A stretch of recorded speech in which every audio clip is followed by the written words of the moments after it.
በስተመጨረሻም ትግላችን በድል ተጠናቀቀ። ውድዬ በሰላም ተገላገለች። እግዚአብሔር የተመሰገነ ይሁን። ሁላችሁም ይህንን ነገር እንዲሳካ ላደረጋችሁልን በሙሉ የኢትዮ ጠቢብ ባለሙያዎች በጣም በጣም እናመሰግናለን።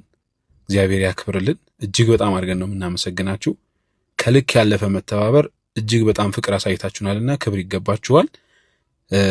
ኒኩ ገብታ ነበረ ጥፍጥፏ ትንሽዬ የሆነች ነገር እንትን ብላት፣ ግን እግዚአብሔር ይመስገን በጣም ደህና ናት። የውድዬም ታቀፈቻት፣ አመጣ የተገላገለቻትን ውዷን አቀፈቻት። በጣም እናመሰግናለን ሁላችሁንም በመልካም ምኞት ስትመኙልን ለነበሩት በሙሉ እና ኢትዮ ጠቢብም እንደዚህ ተጨንቃችሁማ እንደዚህ ሆናችሁማ እናሳርፋችሁ ብለው ይህን በመሰለ በጣም ውብ በሆነ ሩም አሳርፈዋታል። ውድዬን ተመልከቱት እንዴት እንደሚያምር ቪአይፒ የሆነ ሩም ተሰጥቶን በጣም ላቅ ያለ ክብር ነው የተሰማን። በእውነት ኢትዮ ጠቢቦች ክበሩልን። ሁሌም ከፍታችሁን ያሳየን። እጅግ አድርገን ነው የምናመሰግናችሁ። አያምርም? ይዩት። እዚህ ውስጥ ማንም አይድናል። በቃ የሆነ እያያችሁት ይሻላችኋል። ሁላችሁንም አብራችሁን ስለነበራችሁ እናመሰግናለን። ቻው